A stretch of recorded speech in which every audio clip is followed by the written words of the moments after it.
Hello everyone, AmyR here with Prairie Paper and Ink, and another mass-producible card idea. I originally, as usual, started with the mental idea of making one card, and I was like, ooh, totally let it take a different direction and ended up making 4 cards. So I'm starting with my Misty here, and you saw me, I outlined this card front with my pencil onto the backing paper here on my Misty.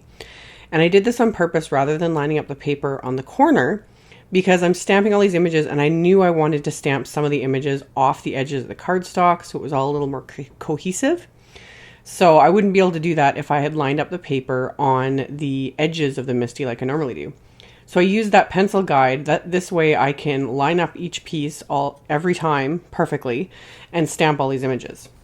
I've super sped this up. This actually took a while because I'm using several images from the My Favorite Things Oh Christmas Trees set, several different colors of ink, and I'm doing this all 4 times over because I just took one full sheet of cardstock and cut it into 4 pieces.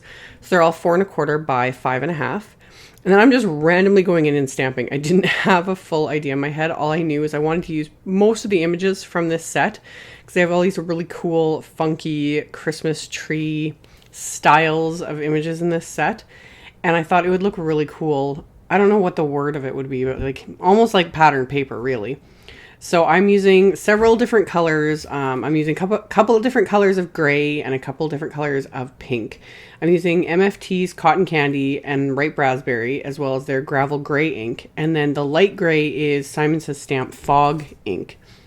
And I'm just going along and stamping everything.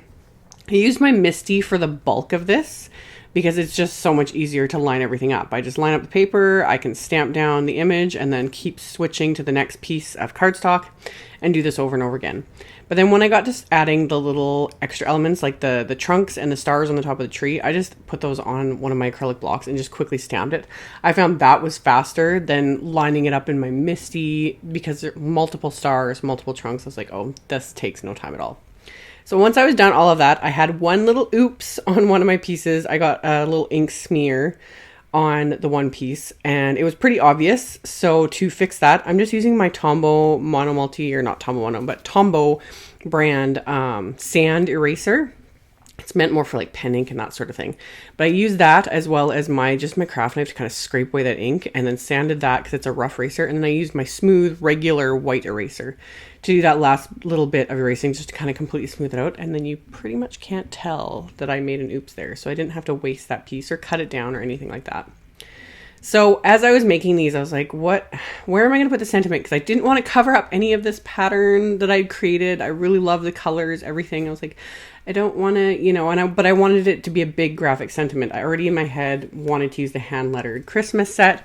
So I ended up deciding, I was like, you know what, I'm just going to stamp directly onto these. So I'm using my anti-static powder tool. I've had a lot of people asking about this lately, telling me like there's been getting clogged, like they use it for a while and it starts getting clogged. This does happen. Just the nature of the product, the powder trying to go through that such a little fine nozzle tip at the end.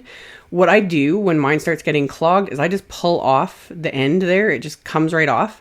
And sometimes the fibers or like the little bristles of the brush can get clogged, like they'll come loose and get clogged in that. So I'll remove those with some tweezers. Sometimes it's just the powder itself is clogged, so I'll tap that down or use like a pin or something to unclog everything. And it's good to go. With these, I took the tip off on purpose so that, and just an FYI, because powder will get everywhere when you take it off.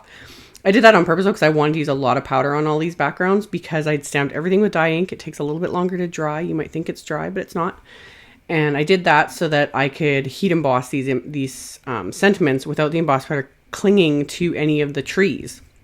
So I stamped the sentiments directly onto the backgrounds with Versamark ink after I used all that anti-static powder tool.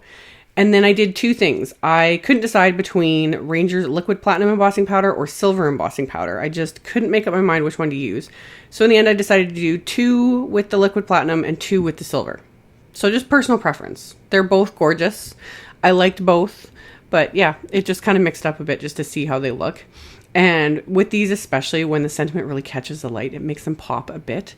So you still see all the pattern, the trees, the colors, everything, but then the sentiment is there, but it's not taking center stage. I guess if a person really wanted to, you could stamp that on vellum and then overlay that on top of the card fronts. I thought about doing that as well. I just decided that I wanted to keep these as flat and simple as possible.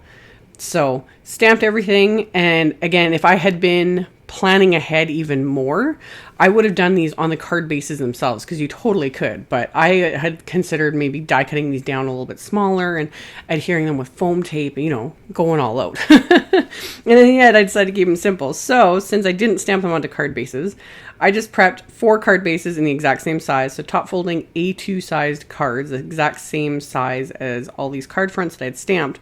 And I adhered all these flat to the card bases. And I kept the card bases simple and white as well. I just thought it made the pink pop.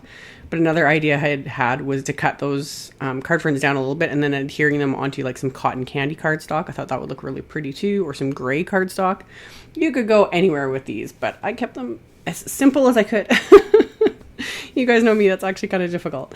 So after I adhered all the card fronts on the inside, I just stamped one of the trees with all the same inks. And then I inked up with the large For You sentiment from the same hand-lettered Christmas and stamped that in the right raspberry ink. And that finished off my cards. So really simple, really fun. All the links will be below the video in the description box, as well as a link to my blog. So check that out if you're interested. Thank you all so much for watching, and I'll catch you soon in another video. Bye.